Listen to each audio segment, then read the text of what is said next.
Happy Thursday. Last time I did one of the LinkedIn Lives, I said that we are now declaring that these are a holiday. So happy Leading Change Live Holiday Day. I am so excited. These events are literally my favorite ones to do.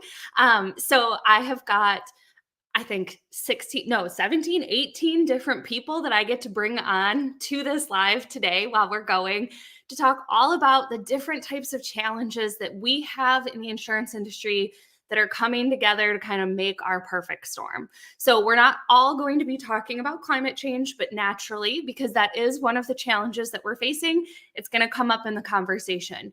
But you're going to hear discussions around how we are preparing to come up against these challenges head on with ITI, because this is in collaboration and partnership with InsurTech Insights leading up to the event in a couple of weeks. And you'll hear more about the talent gap, of course, generative AI, data, all of the things that we're talking about. But hopefully the focus of this event will be offering really actionable insights for us to start digging into how we come up against some of these challenges. I saw some comments before I even hit the go live button coming in, and I'm so excited. Tony, you get the award of being the first one into the peanut gallery, and I'm so excited to see you here. Dan, my heart is racing a little too. I was telling one of the guests that I have a tank top on, even though it's not that warm, because I always get a little warm when I'm doing these presentations. And we've got so many little tricks and surprises for you along the way today.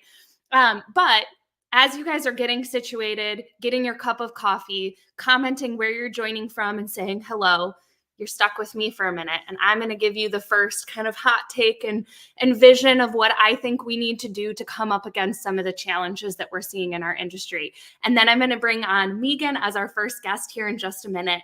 But anybody that follows me knows that this is a very near and dear issue to my heart, and that's the vision and interpretation of the insurance industry from the outside coming in.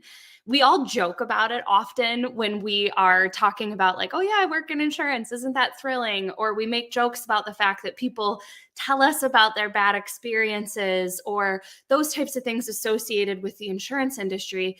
But I would love nothing more than for people outside of our industry to start to recognize the value that we bring to our communities and how we help support people around us, and that the industry is this critical part of our economy. And I think in order to do that, I have said it before, I'm going to say it again, and I'm going to keep saying it until you guys stop listening. And that's the idea that we need to start to take control of the conversation surrounding our industry. And to the surprise of no one of the ways that I think that we need to do that is by doing events like this, speaking up and speaking out on LinkedIn and other platforms to share a different viewpoint of insurance. And because I'm so passionate about that idea, it's a big part of the reason that my husband and I created Roll Off Consulting, so that we can help people become trusted advisors and build out authority in a way that allows the insurance industry to shine in a way that we haven't been able to in recent years. And so my call to action for everybody today is, whether you're on this LinkedIn event or maybe a future one, or creating your own content, or even just getting active in the comments, start taking control of the conversation surrounding our industry and start helping to paint a different picture of who we are and what our purpose is, so that we can attract more talent, that our customers actually trust us more, and we can kind of start righting the ship in the direction of what I know all about this industry. So I'm going to take a moment because I see a ton of comments coming in and I can't pop everybody on the screen, but I want to say some good mornings to people as we're going. I'm so excited to see the flow of people popping in and all of these different places around the US coming in. And now I get to welcome my very first guest for today. And Megan, welcome to the extravaganza. I'm so excited to have you here. I'm so excited too, and I love the theme, Emma, weathering the storm. And I swear I did not plan this, but we are right in the middle of a juicy New England thunderstorm. If you can see behind me, the sky is turning black. There's thunder in the background and a little lightning. So That's the way to get the party started. Yeah. Well, it's like I manifested my storms. I was joking last week that like the week of I manifested all sorts of like Midwestern severe weather. So hopefully I didn't do this to you. But before we get to the question that I've got for you, Megan, can you give everybody an introduction? Sure, delighted to. So, Megan Kuzinski, I am the president of InsurTech Insights USA, responsible for really developing the ecosystem for our phenomenal global brand here in the United States. And I can't wait to see everyone in just a few weeks, June 5th and 6th at the Javits Center. That's where we'll have our little party. Well, I want to start this off again because this event is done in partnership between our teams.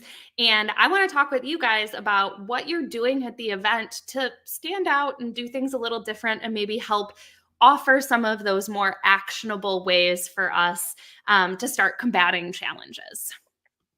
Okay, first and foremost, the theme in efficiency. Conferences are a perfect way to connect with your customers and your prospects all under one roof rather than visiting 10, getting on a plane, a train, an automobile. So they're incredibly efficient. We are expecting 5,000 people to descend on Manhattan in early June. Big shout out to the ITI team in London who worked tirelessly all year long to put together extraordinary experience focused on insights, inspiration, and networking. So the first pro tip I'll give you is, if you're not already, get on the Brella app. There are literally thousands of meetings and connections that happen on the Brella app. It's live now and it's super engaged. And plan ahead. A hallmark of the InsurTech Insights experience is InsurTech Week New York. We do InsurTech Week London and Hong Kong, but in New York there will be tons of curated events, networking events leading up to the big event. So you'll find everything from a run club powered by Bolt, led by Rory Pike, and then yoga with Newton, two of our global partnerships managers, and then tons of rooftop parties. I know Bobby from Benakiva is hosting a women's event at Chief, and just check the website. There's events being added all the time. A lot of fun and experiential networking events leading up to the big event. And I want to do one last little like specific call out for one of the sessions that you're going to be moderating on the main stage. Can you tell me a little bit more Yeah. about that? Yeah, I'm honored to create an event called the Women in Leadership Congress. It's a keynote panel.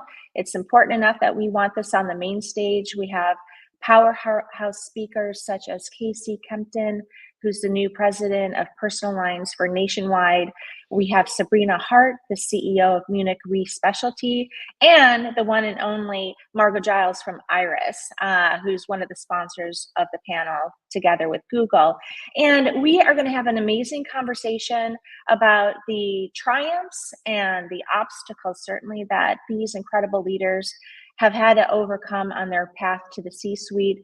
There's going to be a highly engaged audience, and conversations like this, Emma, really push the needle forward and advance the conversation for advancing women in our industry and really paving the way for the next generation. I already did it. I'm already on mute. Well, I'm really excited. And you gave a couple of shout outs to people. We've got Bobby from Benakiva, say that 5 times fast, is joining us in a little while. We've got Denise, who you gave a shout out to. Margot's joining, and then Nigel from Google. So we've got the whole crew together today to talk about the event and talk about some of the issues surrounding our industry. But there's also one last thing that I want to point out that Megan and I have up our sleeve from one of our little tricks. We are going to be giving away a couple of tickets to ITI in New York for anybody that maybe doesn't already have it in their pocket. And so in order to do that, we're going to have you put weather themed emojis into the chat so that it's easy for us to see those things and go through and select a couple of winners for that. So if you are interested in joining us in person in New York, more than just being here with us, please put something into the chat with like a, hey, I'd love to join, and a tornado or a weather related something. I don't know. I was going to say cloud, but that's not as exciting as a tornado. So Yes. start putting those comments in. Yes, and I'll see everybody in the chat. I'm headed there now. Great. Thank you, Megan. And now we've got the one and only Curtis. Welcome to the show. Hey, Emma. Good morning. How's it going? Doing fantastic. Doing fantastic. We got our thunderstorm out of the way last night, and it's bright and sunny this morning in northern Michigan. So that's exciting. Yeah, I've got sun today too. We're all right. We got all of that stuff out of the way. For sure. So before we get started, can you give everybody a really quick introduction? Yeah, I'm Curtis Goldsboro. I'm the president at National Insurance Inspection Services. We're one of the industry-leading self-inspection platforms for personal lines, both home and auto. And I've been known to make a meme or two every once in a while, and maybe rap a little bit about insurance too. So just one or two of those memes a day. And we'll get more to that like alter ego that you've got that does some of the rapping later in the conversation. But where I want to kind of take the discussion is a bit more specific to your day job on the inspection side. And I want to really dive into the idea of self-inspections and what you see it doing on the personal line side. Yeah, it's been really incredible to see, kind of how self-inspection has evolved really over the last 5 years. For decades, we've been a traditional field underwriting inspection firm with, physical field inspectors all around the country and sending them out to millions of properties and inspecting those homes, for underwriting for carriers. But, it's no secret, right, that personal lines underwriting performance has just been absolutely brutal, especially over the last few years. A lot of carriers, quite frankly, the majority of carriers, facing unprecedented underwriting losses for the last few years. And that's a big deal when you're a 100+ year old carrier, right? That says something. Things are changing.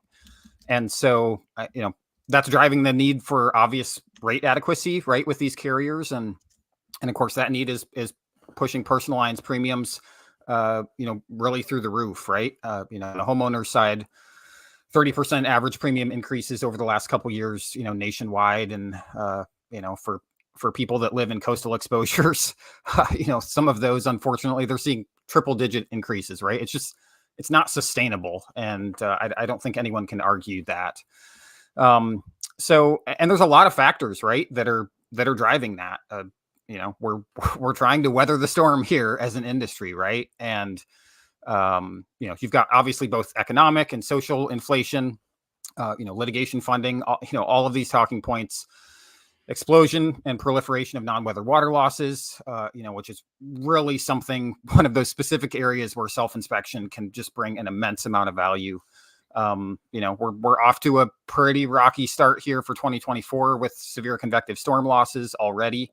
So, the list just goes on and on of all of these issues that really need to be addressed as an industry. So, to get back to your question of self-inspection, what can carriers do about this, right? What should we be doing as an industry, to help build more sustainability? Because as you mentioned at the very beginning, the world economy runs on insurance, right? Like what we do every day is so incredibly important. And so, the reality is there's no single silver bullet for carriers, right? This is, has to be a multi-pronged approach. But we're absolutely seeing self-inspection as a big piece of the puzzle, to helping solve these issues that we're facing. So just to dive a little bit deeper on that, before we run out of time, the unfortunate reality is that for many, many decades, for personal lines, underwriting, carriers have relied on companies like ours to conduct kind of cursory exterior only inspections, especially on their Main Street business, right? We're talking, Cov under $1 million, under $750,000. So they're getting 5 or 6 photos of these properties, and that's what they're underwriting on. And they have, little to no data around, the interior of a property, mechanical systems and whatnot. And as these books of business on the personal line side have aged over the last 2 decades, these systems are starting to fail en masse, and really driving, non-weather water losses, as well as, major liability losses as well.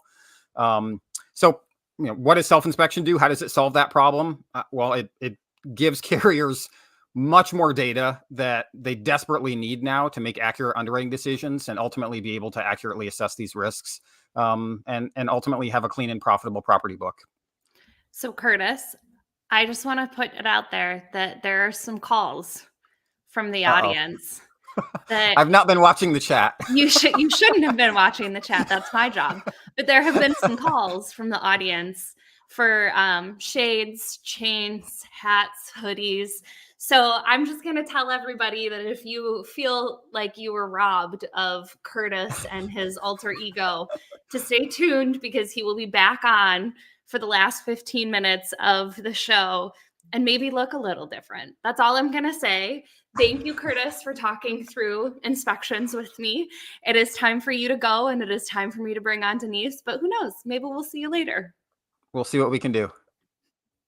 All right. Welcome to the LinkedIn Live extravaganza. Denise, how are you doing today? I am doing great. Right in the middle. I'm in New York City, right in the middle of that storm that Megan talked about. Yeah, there you go.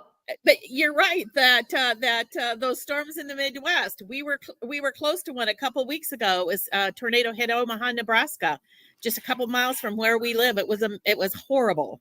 Well, thankfully in Madison, ours are typically not as strong. So I felt at least comfortable making my way back up from Chicago, but I'm glad to hear you're okay. And I hope that everybody that was impacted is starting to take the slow steps towards getting back to whole. But before I get to the question that I've got for you, Denise, can you give everybody a real quick introduction? Sure. Denise Garth, I'm the Chief Strategy Officer and Chief Marketing Officer at Majesco.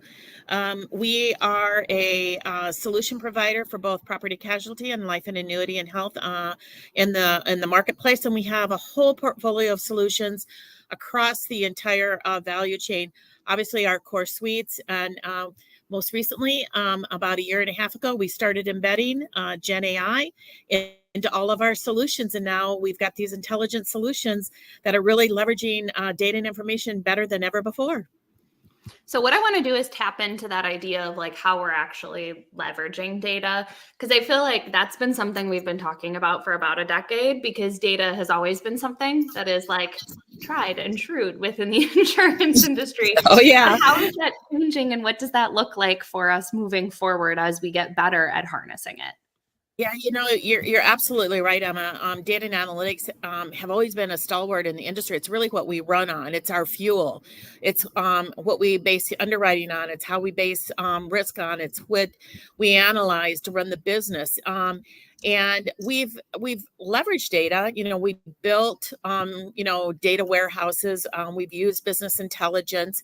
We've been building some predictive models. But now I think in the last few years, the rapid adoption of artificial intelligence and machine learning models and natural language processing has really accelerated to a speed that's just amazing. And now we've got generative AI that has turned, I think, data and analytics from a long-term strategy of incremental investment into a near-term reality that it's a must-have. And it is upending and accelerating the focus of adoption. And, when you think about generative AI, it's so interesting because I've heard where it's going to have a bigger impact, and it's bigger than the combination of internet, cloud, and mobility. It's bigger than, a lot of other types of things. And I think that it is going to be a tailwind, quite frankly, for cloud native market leaders who are really quick to embrace it, and they can bring a competitive advantage for their customers in doing something. Just as an example, this week we had our product council with 150 customers in, and we profiled everything that we're doing around Gen AI. And just to give you a simple example, we actually had a bake-off. We actually had two people up on stage, one doing the traditional, a very modern UI type of policy system that they were doing the transaction. And then we had somebody using Gen AI. The same transactions, some taking maybe 10, 15 minutes, down to 30, 60 seconds. We're talking productivity improvements at a minimum of maybe 100%. This is huge when you kind of look at where we're at as an industry. We have a challenge of a cost curve. We have a challenge of a learning curve because we're retiring a lot of people.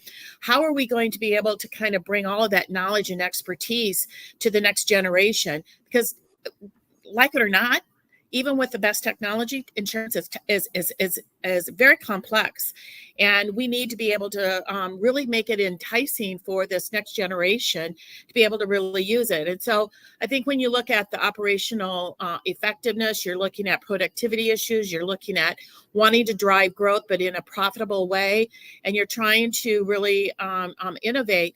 It becomes, I think, the new kind of fuel that's going to really redefine how do we really process and do insurance. And to your point at the beginning, Emma, I think what it does is it looks at from an outside in perspective that we're going to be able to respond and meet customer needs and expectations beyond what we've been able to do to this point. Well, great. Thank you so much for joining me. Now head back over to your customers and hang out with everybody there and travel safely on your way home.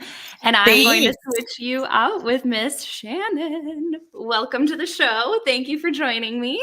Hello. And to get started, I'd love to have you do a quick introduction. And I also want to comment on your hair looks fabulous. It looks new since last time I saw you, but let's go with an introduction.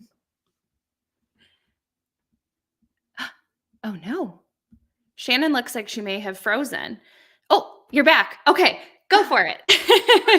Well, I'm Shannon Shallcross. I'm the head of client services from Pinpoint Predictive, and we offer the earliest and most accurate profitability and risk insights that you can get. And the key is that only a name and address are needed to pull them, so you can optimize every single part of the life cycle of a customer. So we're going to be tapping in a little bit to that idea here, and maybe even kind of taking some of what Denise was just talking about in the world of data and kind of continuing it forward. But you just mentioned a name and an address. And so we're able now to get different information and more precise information about people before they maybe even fill out an application. Can you talk a little bit more about what that unlocks for us? Yeah, we're in a really exciting time right now in the insurance industry with respect to the type of data that's available, but also the type of technology that's available so you can actually harness that and act on it. So if you think about analytic maturity as a spectrum, and on one side you have hindsight, so really the ability to understand what happened in the past, or you have current day insights, so understand here's what's happening right now. We're now moving into this realm of foresight. So having this capability to understand what's going to be happening in the future. And this is the next big thing, not just in the insurance industry, because it's really taking hold in all industries right now. And how do we know this? We know it just because this is what the big guys are doing. Those carriers that have a 300-person data science team, they're really taking advantage of all of the data that's available and using predictive modeling to predict what's going to happen in the future. And that's how they can get laser precise about understanding risk and acting on that and optimizing the ideal type of customer journey for their customer that makes sense for their policyholders and also for their business. So one thing that I also want to touch on, because you and I have talked about this before and we have all of 1 minute, so it's probably going to have to be a speedy side of it, is a lot of people get nervous when they start hearing that we're taking data that's available from external resources and using it. Can you just touch on real quickly how you guys are doing that ethically? Yeah, that's a really good question. So this is very important. The way that we really keep reins, we've been using the NIST AI risk management framework since it was introduced, but we also get a third-party audit every single year by a firm that specializes in advising Fortune 500 companies on their use of artificial intelligence. So this has been really helpful because we know that we're very conservative and we know all of the measures that we have in place.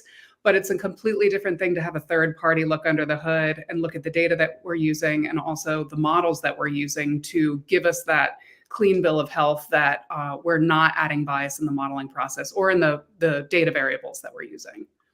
And I'm like super impressed because you did that really quickly and you're perfectly on time. Thank you so much for joining me, Shannon. I'm going to swap you out for Miss Margot, but have a great day and we'll see you in the comments. Hello, hello. Welcome to the Hello. show. Oh my hair is not as good as Shannon's. Sorry. We all Sorry, have both, LinkedIn, right? Yeah. Well, if for those who don't know you, I feel like this is silly for me to ask because I know you so well, but can you give everybody an introduction, Margot? I certainly can. Margot Giles, founder and CEO of Iris InsurTech. We are the fastest growing AMS in the US and Canada right now. So that's the quickest intro I can give. Perfect. Well, I want more time for this question because this is kind of like the hill that you're ready to die on. So for anybody that's been paying attention to Iris, the AMS space, and the conversations that everybody's been having around it, there's been a movement that Iris started focused on why distribution matters. Can you talk a little bit about like why distribution has been left to the side and what impact that has on the industry and kind of the value chain of insurance as a whole? Yeah, I mean, obviously, distribution historically has been a little bit, I'll say, lacking in not just funding and technology, but the use of that technology. And I think a lot of it stems from the fact that distribution, while we can wrap a bow around it, realistically, it's a whole bunch of small companies. It's MGAs, it's brokers, it's retail agents, it's captives, it's all of these different mechanisms within insurance on the distribution side. And so, trying to get everybody together and trying to solve for all of their individual unique needs is not an easy task. But so because it's difficult, I feel like it's kind of gone to the wayside. And we saw a little bit of movement when everybody thought agents were going to go away and we had direct to consumer. And so we saw a bunch of money in tech in the distribution side to go to direct to consumer. And we all kind of know what happened there. But since that, we haven't seen a great reemergence of independent agents, MGAs, wholesale brokerages unifying their voice and having that voice be applied to physical software that actually solves those needs. And that is what we attempt to do. Obviously, myself and my co-founders are intimately involved in the independent agent channel. We are all agents. And so for us, it's very passionate. We're very passionate about getting the voice of the user back into the conversation. And so we're doing that through, hashtag distribution matters by making sure that distribution is on tech panels, that they're in the room when we're having discussions about funding and what needs to be built now and also in the future. So we have just a minute here, but I want to do a shameless plug for the t-shirt that we made. Oh God. Oh wait, I have it. Look, why did I wear this? To ITI. Sure, insurance is not that complicated, people. The diagram that Margot drew to help with training. I know there's a conversation in the chat going on about how generative AI could be used for training. Who needs that when you've got that super clear diagram? My awesome diagram. Yep.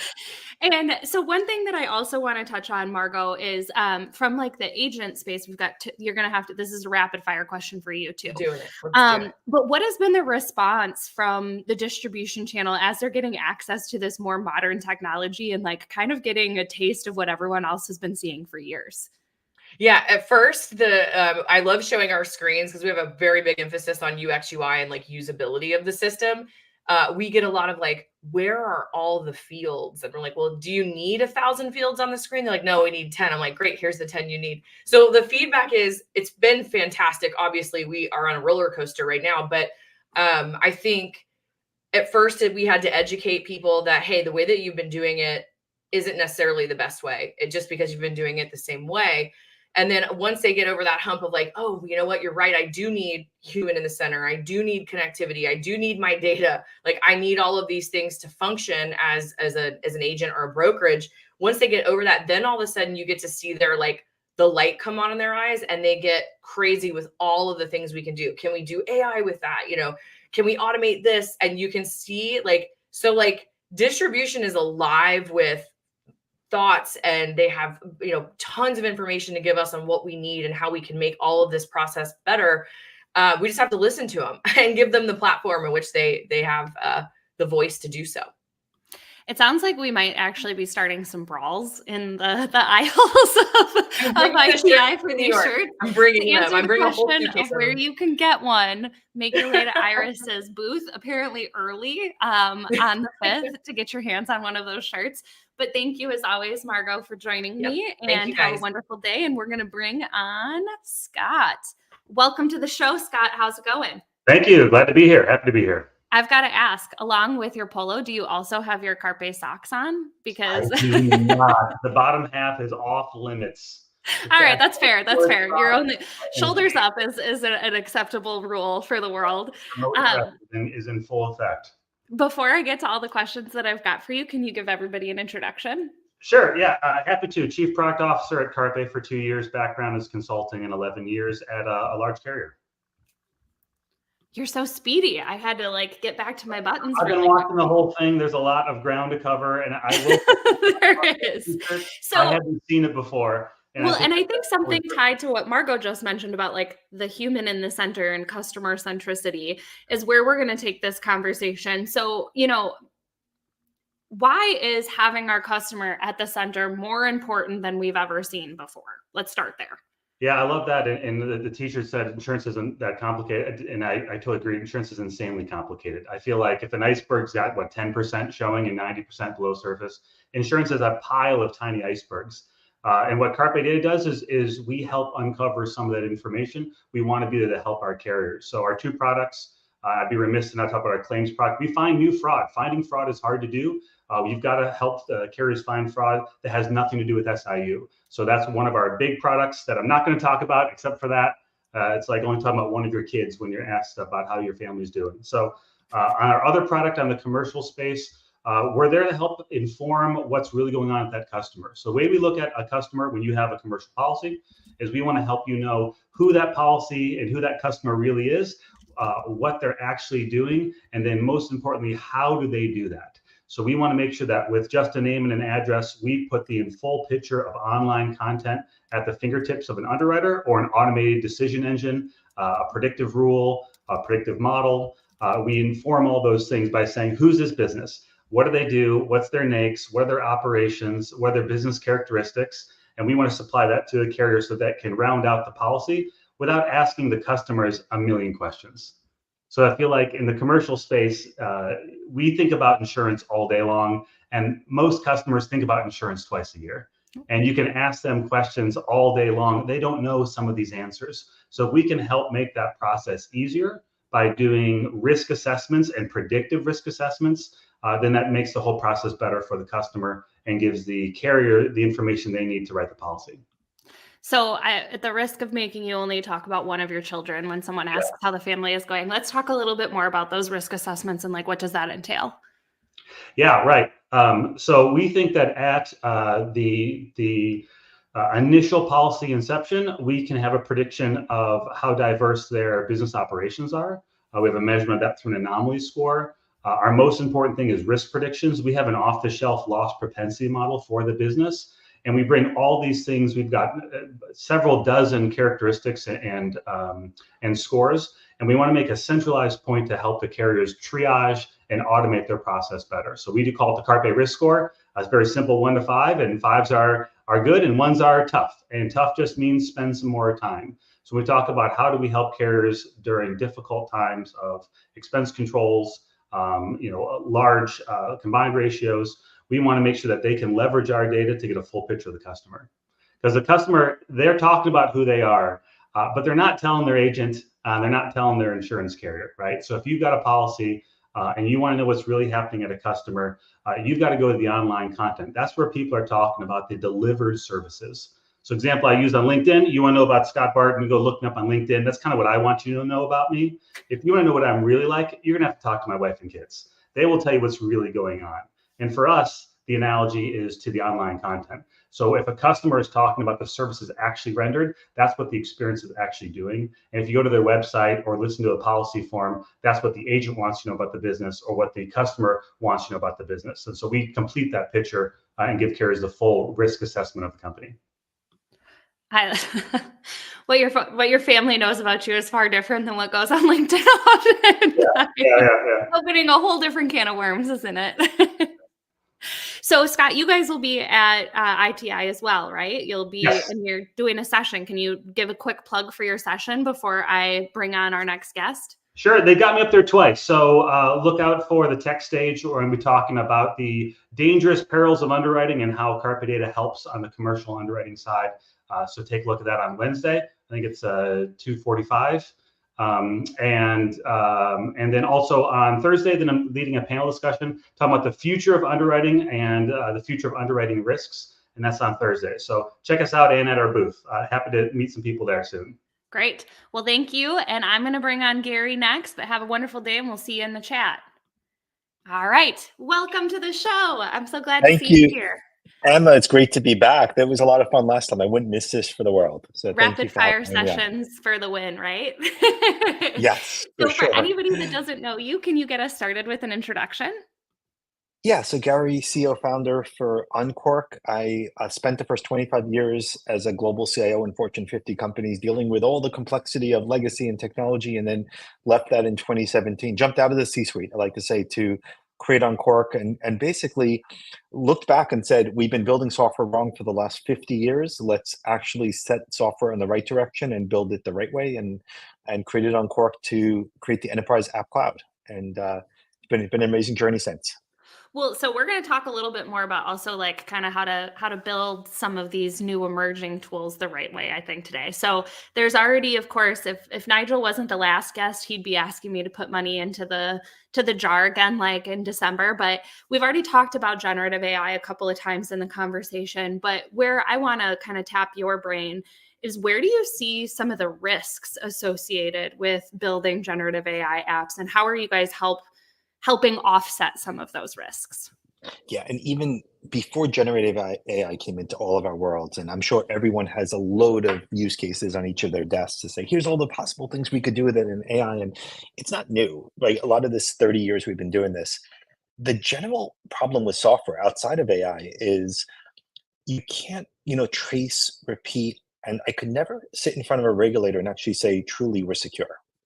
And the problem with that is software itself, we're creating individual snowflake applications. If Emma, if you and I were both engineers, even in the same company, even in the same team, and we're each building software, even on the same platform, whatever it might be, except on Cork, we'd each be creating a snowflake, a unique application that has to face hackers, and application that you can't trace back a single transaction or what occurred or repeat it. And that's the life of technology leaders dealing with why 80% of their budgets are spent keeping the lights on. Now you add AI into the mix.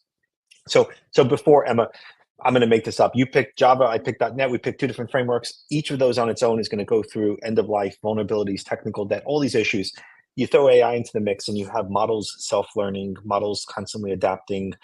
We're going to be in a world where every single model will be leapfrogged by another model in days instead of months and years. And the one thing you can't do is you can't actually trace and repeat what happened. There's no lineage. You can't go back and say, oh, we ran that underwriting algorithm using XYZ engine and model, and then we switch it the next day to this. And by the way, the inputs were tampered with because of a bug, or the outputs were tampered with. So it said approve, we said rejected because we had a bug in our code.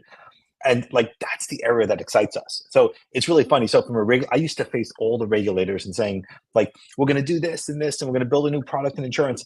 The reality is we could finally face the world and say, we have the ability to do traceability and lineage. We could actually show you your past in a time machine and show you every single thing that happened, and visually, and what it looked like, and what the customer saw, and what the data stored, and how it worked. And that's what Uncork has been built around, the premise. But in AI, we love it because we're the only ones to say, hey, when we executed that model, we used this model engine here, and here was the result, and we could show you it wasn't tampered with.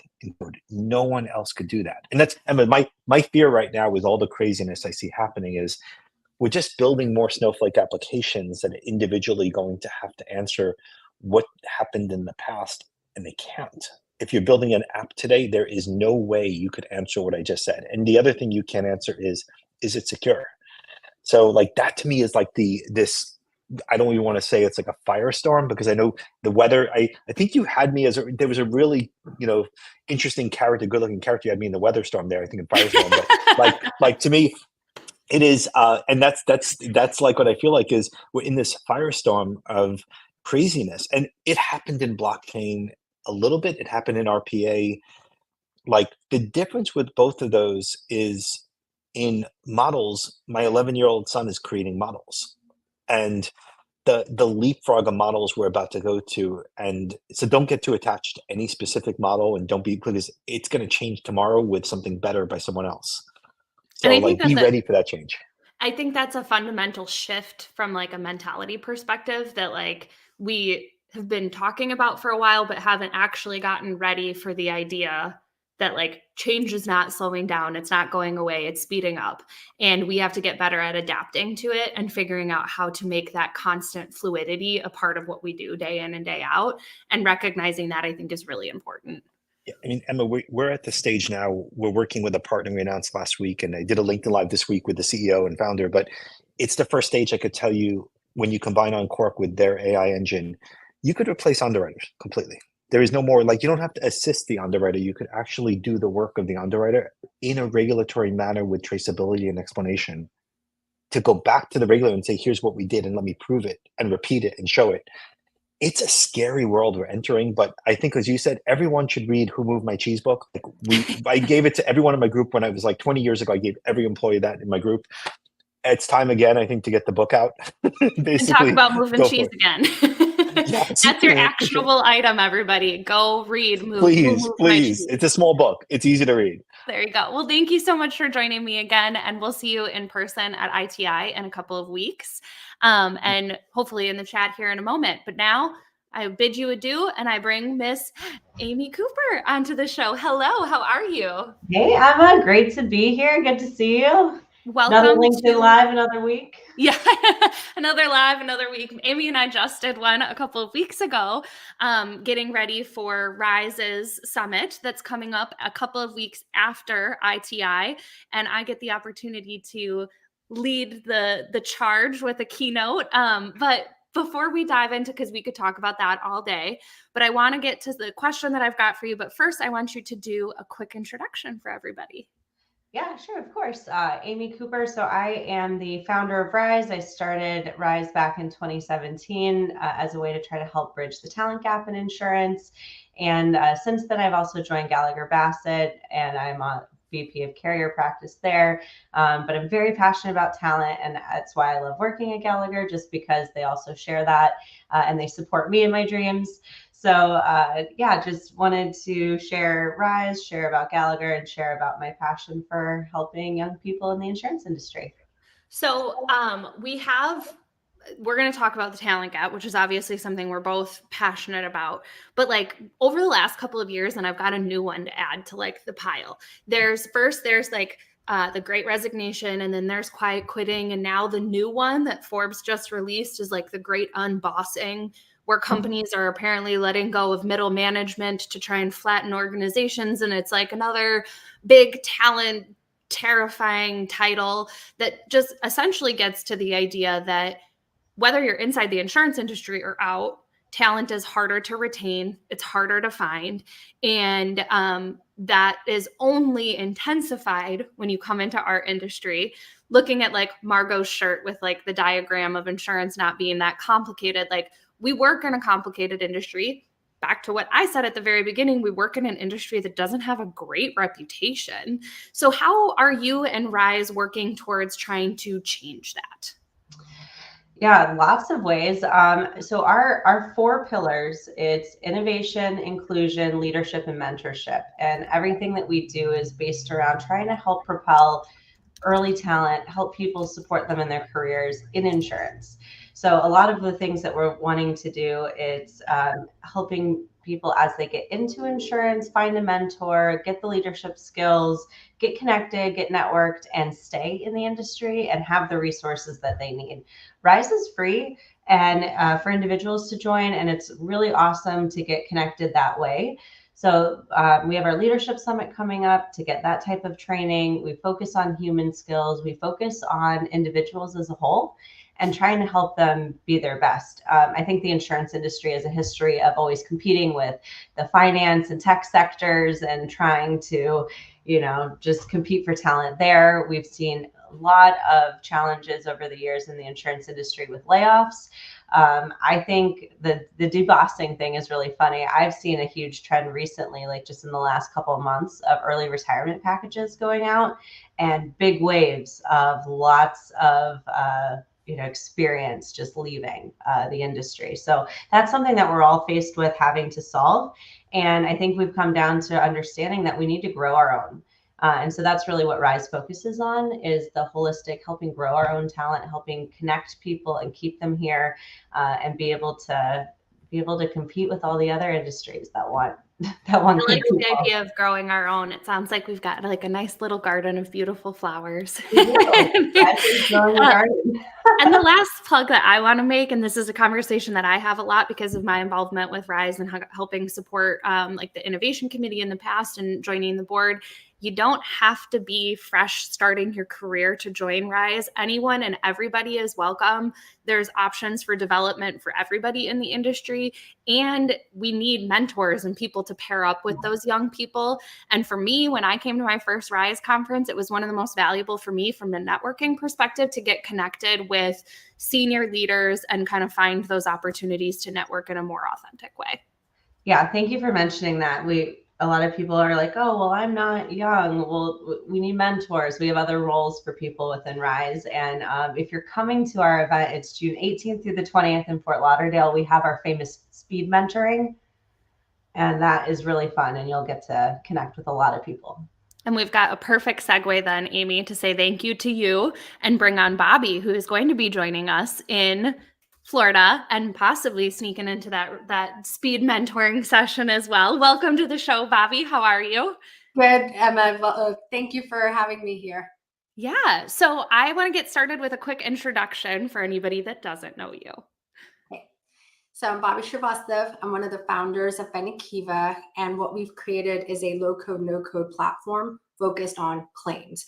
And when we say claims, we serve the life, annuity, disability, long-term care, voluntary benefit side of the industry, the side of the industry that hasn't had much tech. And this is why I'm so excited about the topic, Emma, that we're going to be discussing today. But prior to Benekiva, just very quickly, I've been in technology most of my career, in corporate, came into startups.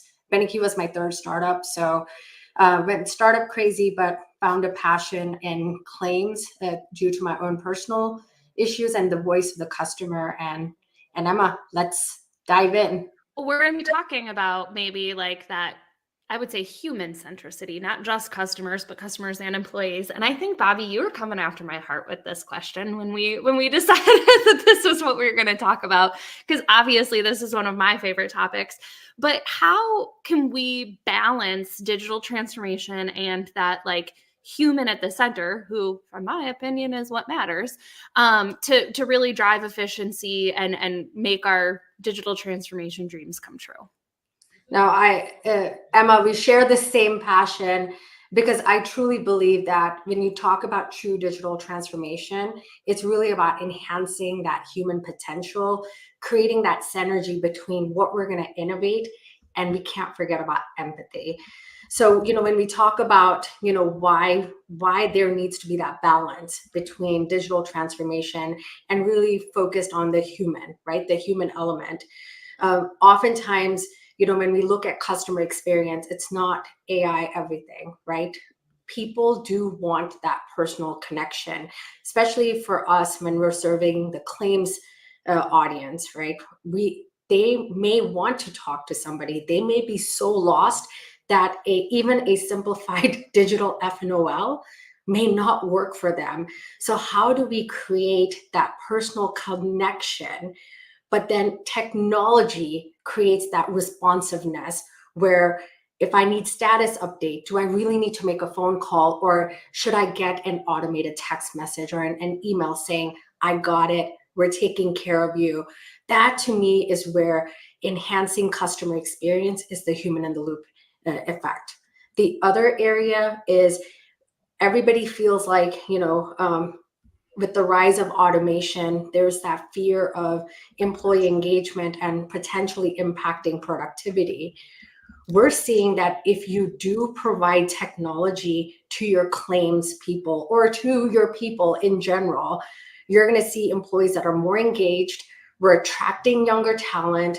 We're attracting talent that wants to work not in F5, F6. They want to work in technology that makes sense, and really allowing the automation. And this is where the balance comes in, to automate routine and admin level tasks where they are focused on work that really creates impact for the organization and work that matters. Because what that's going to do is allow your employees to grow professionally. It's going to boost their morale, and it is going to increase their productivity. Improve decision. Yeah, go ahead. I was going to say one last thing before we have to do my little switcheroo here is you just mentioned working with F keys. If anybody is still using function keys on a regular basis or has like a map of what needs to happen in order to like do your keyboard shortcuts, I don't sell software anymore, but call me. I've got a lot of friends that do, and we'll get you situated because there's no excuse for it anymore. I totally agree, Emma. I think, so these are the couple of factors that we're seeing why you need to balance the human with technology, right? At the end of the day, when you think about ethics and compliance, to me, that's the marriage, right? Like you can automate your QC work, quality work, while letting the humans and your staff really focus on complex items where you need their cognitive energy to go to. Mm-hmm. Well, thank you so much for joining me, Bobby. And we will see you all over the place at ITI. I know that, there's that fancy founder hat. And we've talked about this before, but Bobby is known as Energizer Bunny. You'll probably see her in 47 different spots across New York, and she will have more energy than you at every single one of them. But thank you again for joining me, Bobby. And now I am going to bring Rob onto the stage. Welcome to the LinkedIn Live. Hi from Singapore, Emma. How are you? Good. What time is it for you right now, Rob? It is almost 11 p.m., but actually you're just the normal evening session. When you live in the Asian time zone, it's very common. So well, that's fair, but we still appreciate you showing up. I'm just getting my day started. I love that you're here to end your day with us. But before we dive into the question that I've got for you, can you give everybody a really quick introduction? Absolutely. Hi, everyone. I'm Rob Shimmick, the CEO of Boltec. Before Boltec, I was running the general insurance business of AIG, the commercial insurance business of AIG. And I've been out here in Asia since 2018. And if you don't know Boltec, we are the most internationally scaled insurtech in the world. We operate today on 4 continents: North America, Europe, Asia, and Africa, across 35 markets in those continents. And we focus really on bringing tailored and affordable insurance solutions to end customers through our business partners, meaning we're B2B2C. And our primary objective here is to help the customers find ways to protect the things that they value. And so we're on a mission since 2020 to build the world's leading technology-enabled ecosystem for protection and insurance. Today, we are partnered with about 700 different distribution partners whose customers ultimately we're working to help to serve. And we're connected to about 230 insurance carriers, offering about 6,000 different ways that you can buy a protection product through the Boltec technology platform. So actually, while I was preparing for this event, I'm not going to name names, but I was talking to somebody and they were super excited that you were going to be on this live. And they were talking about how they feel like you've captured lightning in a bottle. And so what I want to do is tap into maybe that knowledge of like how you trapped it into the bottle and talk with you about what do you attribute your growth and your success to, and maybe how can other founders tap into some of that as well. So I'll maybe just point to 5 things that I think really are so key for the success of Boltec. The first one is everything that we do is a partner-led strategy. I mentioned to you that we're B2B2C, and so therefore everything revolves around our partner. So, unlike the old movie that you would remember, The Field of Dreams, we don't build it and hope that they will come. We work with a partner and we go into a country and we focus on a solution for a problem that the partner is trying to solve, and we help the partner solve that problem. So number one, it's partner-led. Number two is we really are not trying to do everything all by ourselves. We really believe very much in the ecosystem. And so that even means not being afraid to partner with other insurtechs who are out there. We actually consider all the other insurtechs more so to be our friends than to be our competition. And in that same vein, the third item I'd say is we really focus on not being the giant disruptor who's here to change the entire insurance industry, but we think about ourselves as the great enabler. We're here to enable other partners to be able to do things that I only wish that someone would have helped me to do when I was sitting in my chair at AIG just 6 years ago. And then I think the fourth thing that I'd say is I think of running an insurtech like maybe a Formula One race. So any of you who watch Drive to Survive on Netflix, you know that an F1 race has straightaways, and in the straightaways, you better run, put your pedal to the metal and go fast. That's growth. But you really have to be able to navigate the turns. That means balance growth with getting to profitability, get to 1 month of EBITDA profitability. That's a turn. Maybe get to a full year of EBITDA profitability. That's a turn. Then you might have another straightaway when you've got to grow fast. And then you're going to have to get to cash flow break even. And then you might have another straightaway where you grow fast. And then you've got to get to net income before income taxes. That is positive. And so you get the idea that it's a balance between speed, growth, and making these tricky turns to balance out the other financial metrics. And then I think the last point that I would say is we are in the insurtech industry. And if you are going to be in this industry, it has to be a balance of insurance and technology. And so we didn't come in here as the great technology solution, and we didn't come in here simply as insurance people who don't have a real technology solution. All of our tech is homegrown, and we believe in bringing really deep industry expertise along with a really cool, forward-looking, fit for purpose for the future technology. So those are really the things that I think are the big drivers behind how we've had the success that we've had at Boltec. So anybody listening, tap into those and then maybe you'll have your very own little bottle of lightning. Well, I heard that you're going to be coming to the States, so we'll get the chance to see you at ITI as well. But thank you so much for joining us for the conversation. And now I'm going to do the quick flip over to bring Pete on stage. All right. Welcome to the LinkedIn Live. Glad to have you here.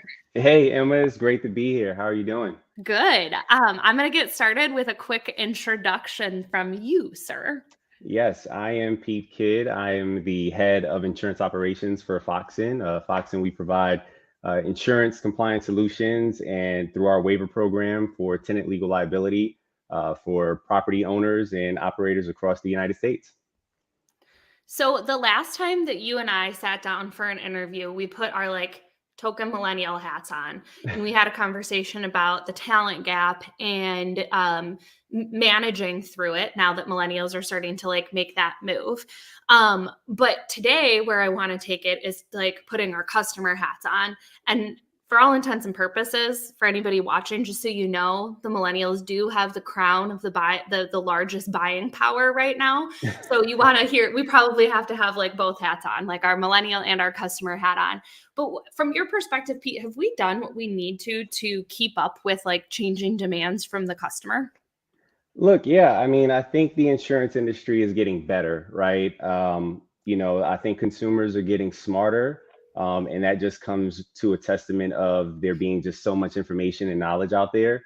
But I also think, as we shifted away from COVID, with consumers understanding risk and the insights on exposures, right, and just the post-COVID losses, we're seeing this shift in the digital age of technology that we're offering to services where from product to claim services and all of the API integrations, I think all of it is really tailored towards being a more customer-centric industry and really trying to empower not only us as insurance providers and insurtechs and brokers, right, but empower the relationship between us and shifting the narrative of insurance being this necessary evil and being looked at more as a social good, right? And I think with that, that's allowing us to have a lot more flexibility in coverage. And the insurance industry as a whole is being looked at less of a product, right? And more as a service, right? And insurance is a solution that we're offering as a service in many different capacities. And they're really just trying to create this ecosystem that, is tailored towards diversifying and creating, flexibility and, the shift in paradigm with what the consumer is wanting.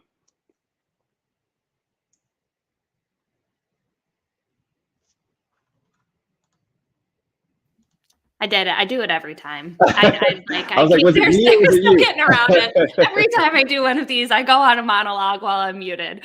Okay, I'm going to start over again. Before I do my switcheroo, I've got one last rapid fire question that you'll have to answer really quick. But if you could give one tip to everybody on the live for how we start to shift that mentality, and this is going back to kind of a little bit of what I talked at the beginning, but shift that mentality from necessary evil to valuable tool, what does that look like? What would that tip be? I think it's just adding, a level of transparency on the value add that, insurance is providing, right? Whether it's from the different variances of products that we're offering, or services, right? I think the transparency piece is the biggest component of us bridging that gap. And for most consumers, right, that don't necessarily pick up their insurance policy for their vacation read, right, they have to understand what they're purchasing. They have to understand the services. And so I think that's where you can provide that insight there.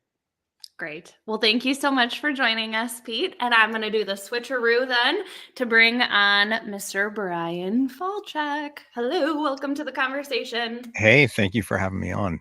And I had to wear the white blazer because you called it out that every time I do PLRB stuff. For anybody that doesn't know, every time Brian makes a video about PLRB, he wears a white blazer. Just a fun fact for everybody that needed that information. But for those that don't know you, Brian, can you give a quick introduction? Yeah. So PLRB, I run an industry trade organization called PLRB that supports U.S. P&C carriers in delivering coverage. We've got about 70% of the premium written in the market is from our members. So we're tied into the delivery of coverage for, the vast majority of the US market. And then secretly by night, I'm not a vigilante, but I do a lot of thought leadership stuff in the industry under the Future of Insurance brand, that shoulder sitting behind me, with books and podcasts and all the stuff that I get to do with you from all over LinkedIn. What he's not telling anybody is that he wishes he was actually a vigilante instead of just. Well, I do. Yeah, I'm too scared to fight crime, so I just write books about insurance instead. It's kind of the same thing, I think. Well, maybe if you beat Megan in the arm wrestle for one of the T-shirts later, you can pretend that you were fighting crime and that she I'll was feel tough. Yeah. So back to the topic at hand here. You've been talking a fair amount about kind of shifting or rethinking product offerings rather than just raising prices. Yeah. So this is going to be kind of a two-part process. One, have you seen that starting to happen on the market? And if not, what do we need to do to fix it? Yeah. So I actually was on another call this morning with someone in the UK who asked me exactly that, is our carrier's doing this already. So I've been practicing for this without even realizing it. So it is starting to happen, but in really small pockets and just with some insurtechs and some startups and some kind of specialist plays. So you see some new kinds of parametric offerings, for example, coming in to try to kind of bridge the gap where the traditional coverage is too expensive or too hard to get. And so folks are using parametrics to kind of fit into close some of the gap they have with a really high self-insured retention or deductible. So, you can't afford to have coverage with $1,000 wind and hail deductible, and you can't afford to have the losses you'd face with a $50,000 deductible. So can you put in some other kind of solution that will step in and kind of bridge that gap? So you're not ruined if you have a loss, but you're also not ruined if you don't have a loss just from the cost of your coverage. That's the kind of thing I think still is way far away from hitting in the mainstream. And my hope in 2023 was that, really rough year, especially for hail, that carriers will be like, okay, we need to figure something else out. We can't just jack up rates. We can't just pull out of every market. But then Q4 was really good because investment returns came in, and that kind of dampened a lot of the like emergency, we got to solve this pressure. So I do think by and large for the market, we're in this like, oh, just raise rates and, hold back on underwriting a bit. And you kind of fix the problem. And the reality is you don't. You're just masking it. You're like putting a Band-Aid on a Band-Aid. So I'd love to see movement out of that kind of niche insurtech startup space into more like, why doesn't the regular off-the-shelf homeowners policy come along with some parametric cover for wind and hail, rather than just a really high deductible or high rate? So now that we've talked about the white blazer, everyone's going to be Oh, watching it and all of yeah. your content. So I'd like to make a motion that you have to wear it every time you make a video. And then if you don't, you will be harassed by all of my friends in the chat right now in your comments. Okay, I think I might have to take the I don't think this thing will keep up with that level of wear. I might just sleep in it now, just like wear it 24/7. There you go. It Just in just can case. become your You never thing. know when someone's recording, right? Exactly. Well, thank you so much for joining me as always, Brian. I am going to do the switcheroo to bring Miss Taffy Jo Myers on to the first LinkedIn Live that we've gotten to participate in together. So welcome to the show. I'm so glad to have you here. Oh, and you know what? You are muted. You did an Emma.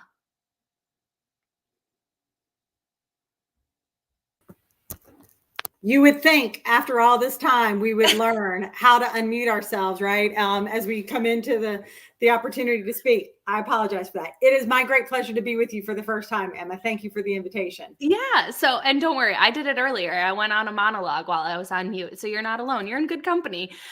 So can we get started with a quick introduction? Sure. So Taffy Jo Myers, I am the Chief Commercial Officer for Neuron Digital Trading, which is a fully owned and incubated insurtech for a digital marketplace for commercial insurance, and fully owned and funded by WTW. But we seek to serve the wider brokerage community as well as the commercial insurance community with a many-to-many digital marketplace application. Well, I am super excited to have you here. And we're going to kind of pull maybe a little bit more on some of the conversation that I've been having with some of the other guests tied to data and all of the availability that we have, but maybe not taking advantage of at this point. So, we've got a lot of changes that are happening, and we haven't talked too much about this challenge, but like nuclear verdicts and judgments and all of these different things that are happening that are raising prices. What responsibility do traditional providers and insurtechs and everybody in the realm have to our customers to kind of like actually move towards this predict and prevent, as opposed to just like talking about it? Sure. So I should also say, as part of my background, I tell people that sort of I am a emerging technology sort of tech geek, insurance evangelist, but also a very frustrated and recovering underwriter. And part of that is as we see, what people might see is the nuclear judgment, as we start to see things, social inflation, or what is more aptly, I think, defined or categorized as legal system abuse, right? Where we're seeing sort of, insurance and in judgments against insurers at an alarming rate of exponential sort of, increase in dollars and payouts. Often what we see, right, or with climate change and emerging storms, that are happening outside of where we expect them, or outside of seasons, such as the storm that just occurred in Houston, right? 100-mile-an-hour winds that were not a part of a hurricane, but were part of a spring storm.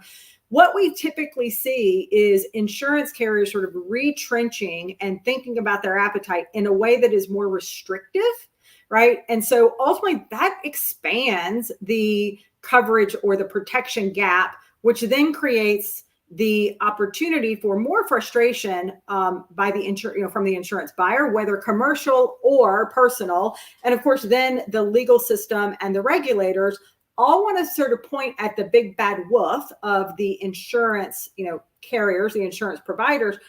And so my opinion is that we do have a responsibility to come together, collaborate, really thinking about what can we predict? The things that are truly predictable. And if we think they're predictable in terms of occurrence, in terms of size, what is the cost benefit to produce a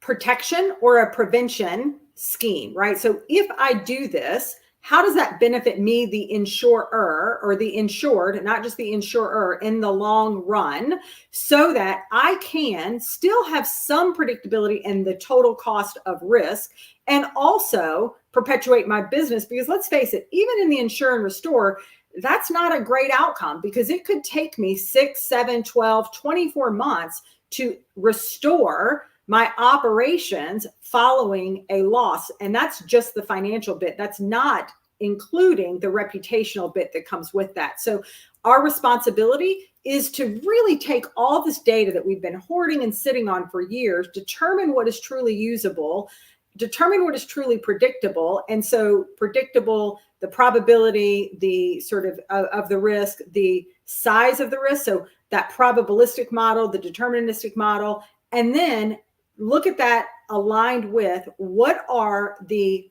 protection and prevention methodologies that we can employ. Internet of Things, looking at whether it is telematics or building system sort of monitors from water, water leakage, water escape, fire, other things that are going to come into play to say, I think I might have a problem. I'm now going to introduce this mitigation action. And can I do that ahead of being told by a sensor that something is occurring? Are there learnings in education that can be produced and then input into the insured's daily life or their operations at their business?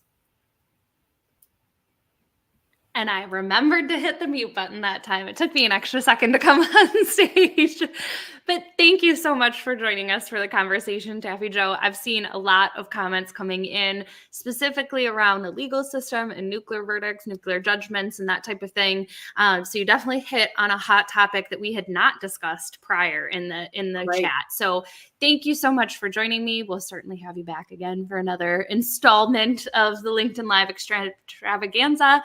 But now it's time to do the switcheroo and bring on Nigel. Welcome to the show. How are you doing today? I'm fantastic. Thank you. How are you? Good. I've got to ask, where in the world are you? Are you in the States or are you in London? I'm in London overlooking King's Cross in a Google cafeteria on the 7th floor. So there's the exact location. For anybody looking for him, you found it now. I hope my wife's listening. Yeah. So before we get to all the questions that I've got for you, can you get started with a quick introduction? I can. I will say first and foremost, a huge congrats to you, because your energy and doing this again and again, I don't know how you do it. So huge kudos to you for bringing this all together. It's really well done. Nigel Walsh, I lead insurance at Google Cloud. And to your comment, I spend half my life in London, half my life in New York, following the wonderful insurance community that's out there. Well, I got to bring myself back on. Okay, so we're going to have a conversation directed towards just generally Mr. Insurance is what I think who we decided our audience was going to be today.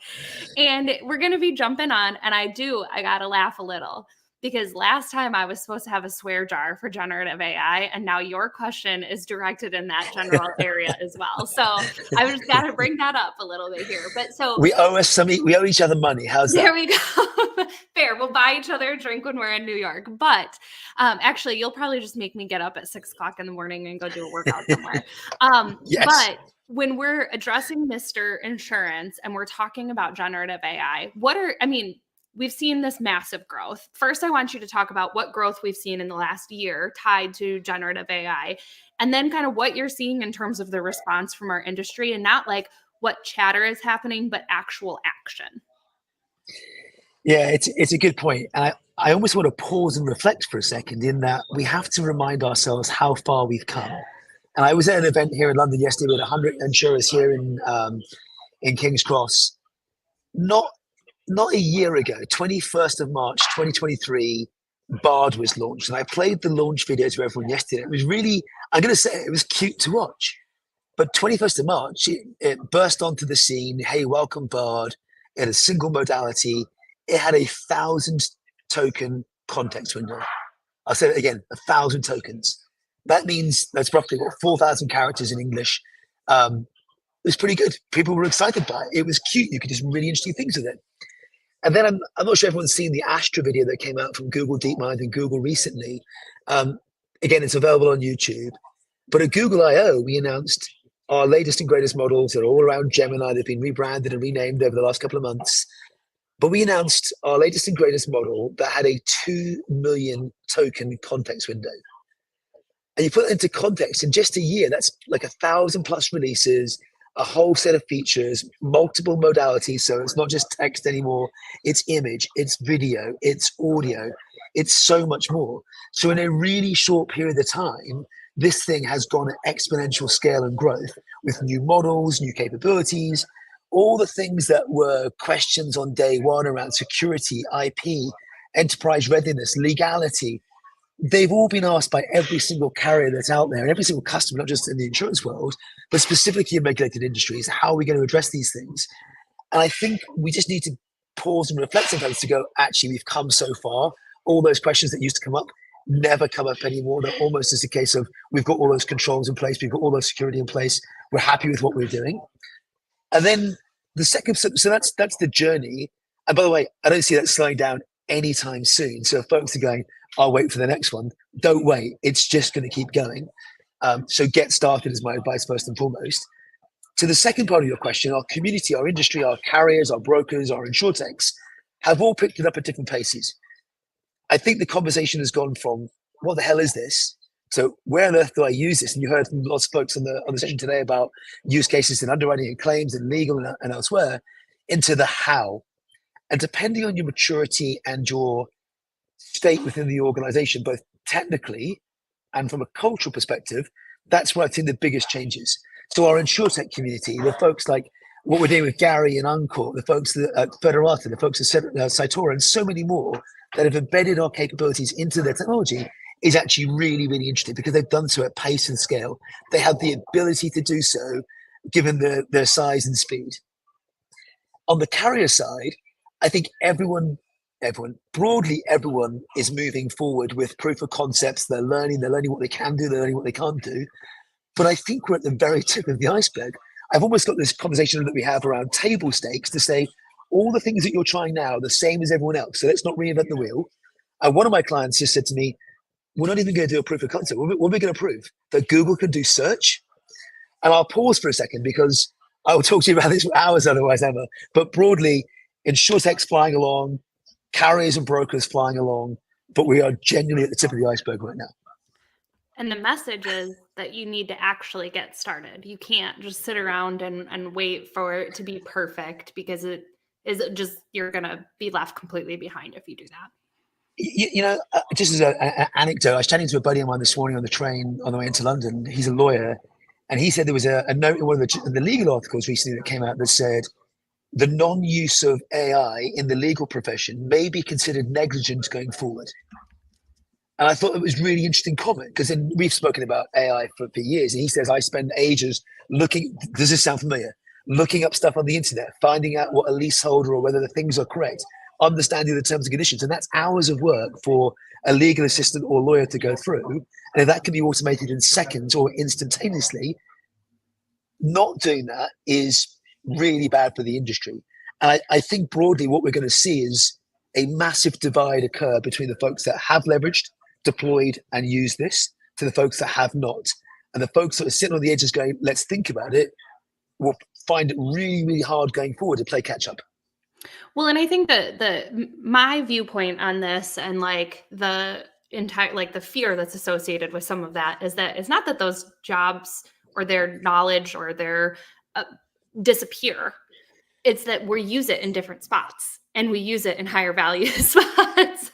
It's a really good point. I think the inflection point for me was at the World Economic Forum in January, where they had a chart on stage that talked about the biggest roles that would be impacted by generative AI. And they had this group CEO of Deloitte, a pharmaceutical company, a manufacturer, and a bunch of others. It was really interesting.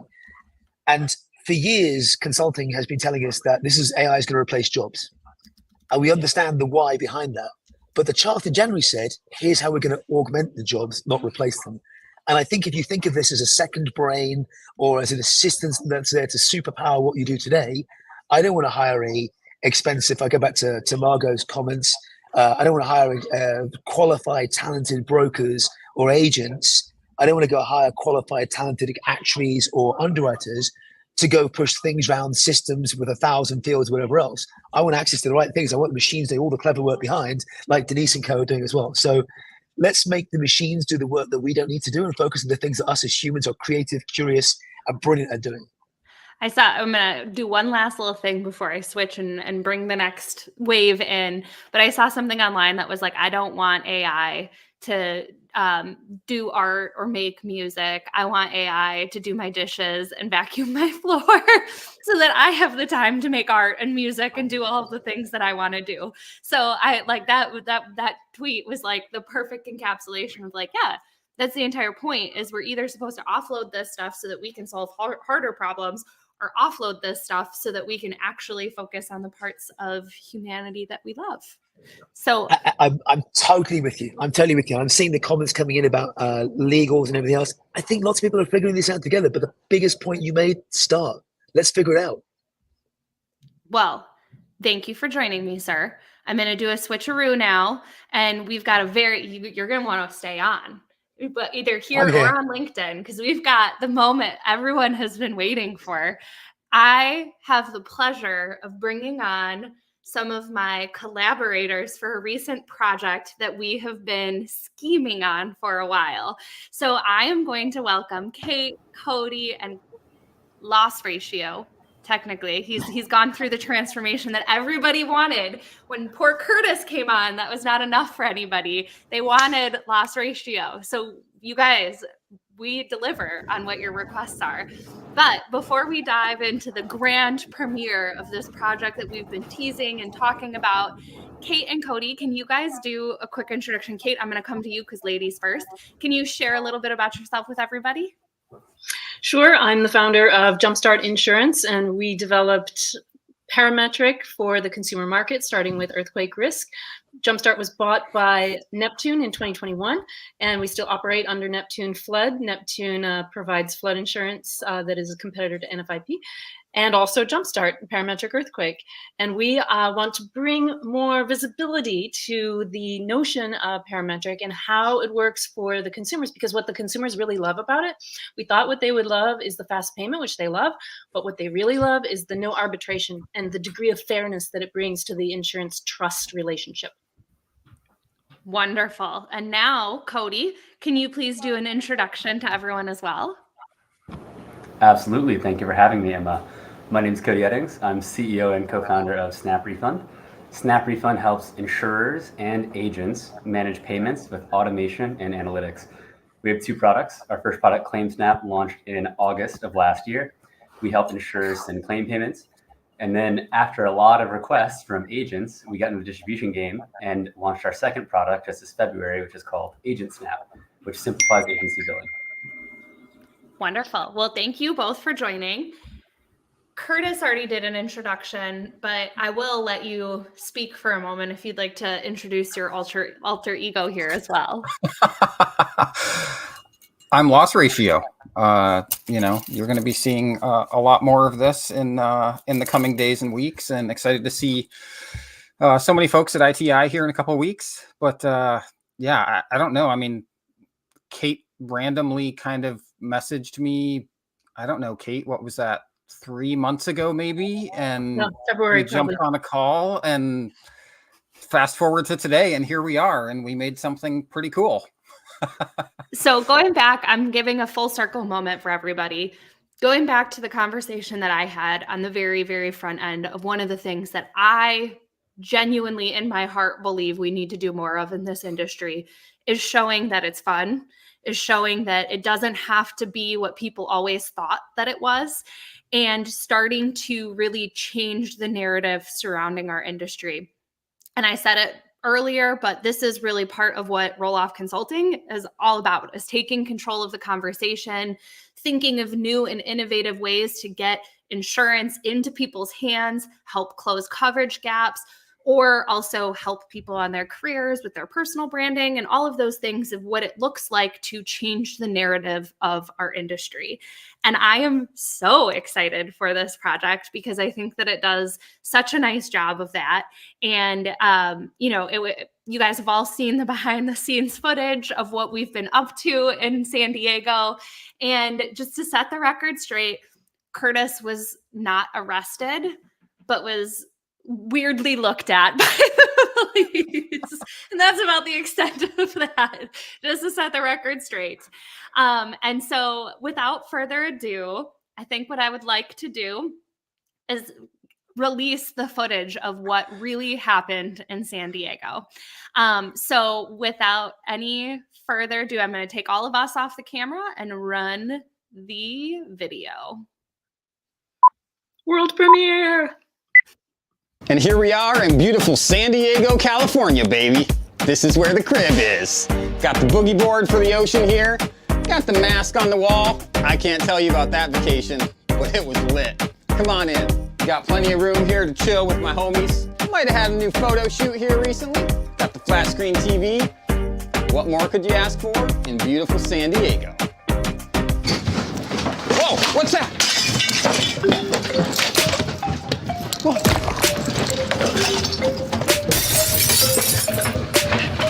Now the beat drop in my crib here. Life is good in my hood, ain't got no fear. Got my chains on just for this song. Hanging down to the ground, then it's ground is shaking, crib is quaking. This is real, it's what Mother Nature's baking. This ain't my flow, got the wrong vibe. Out of control, hard to describe. Tough to know where to go, what to do when all you knew, all you love is in question. How do I get back to how it used to be? Back to the good days with my friends and my family. Then I think back, did I cover this? I really hope I did, but if I didn't, big miss. I know that I should know, could be a big mistake. How will I ever bounce back from this earthquake? I better call my agent.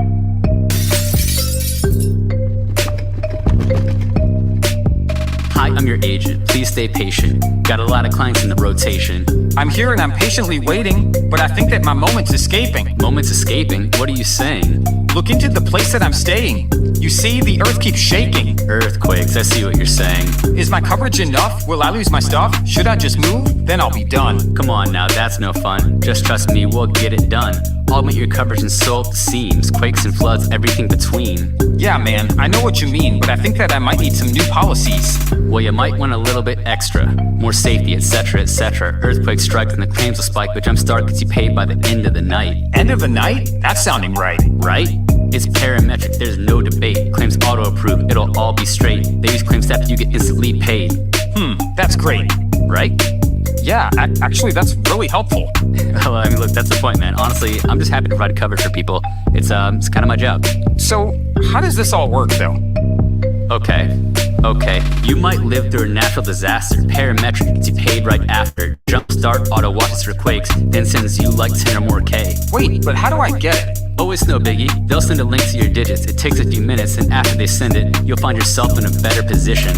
Okay, is it better than nothing? Be real, is this all just bluffing? No, it's solid, real gap protection. Earthquakes send money in your direction. Okay, I'm in. I think that I need it. How do I pay you, though? Can I CC it? Do you take a card? Can I use an app? I think that I've got some change in the back.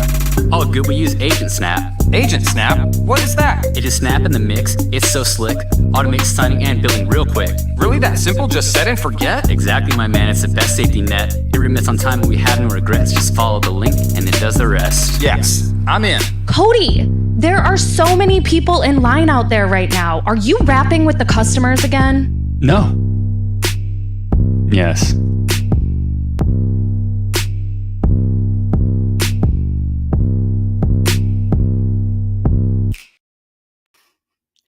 So I would like to bring the co-contributors onto the screen for this. And when I say co-contributors, I mean the real stars of the show. So I just want to take a moment to say I am so excited we got to premiere this live, but also Tony, you let us know who needs the footage to roll it in every cafeteria of high schools around the country and we'll make it happen. But tomorrow you will also see the video if you want to play it on repeat, memorize the lyrics, do a dance routine to it, and make a video to submit to me to post on my LinkedIn. However you want to use it, it will be available for general consumption tomorrow on the LinkedIn feeds for everybody. But we are so excited that we got the chance to premiere this live. Any last words from the three of you guys on the video, or how you'd like people to choreograph their dances? Maybe people could make dances with you guys. I will just say that if AI takes away the opportunity to create something like that, it will be a sad, sad day. We used our creative talents to, and it's so much fun to bring visibility to all of the good work and innovation that's happening in this industry. So my final note to everybody is, again, my full circle moment. Take control of the conversation, show people what our industry is all about, and help me on my one woman or hopefully multiple people journey of really shifting this narrative from a necessary evil to a valuable tool and a great industry to work on or work in. But thank you everybody so much for hanging in for a whole 90 minutes with me today. Hundreds of comments, hundreds of viewers. I'm so excited that I get to do this as a part of my job. But thank you everybody and have a wonderful day. Thank you.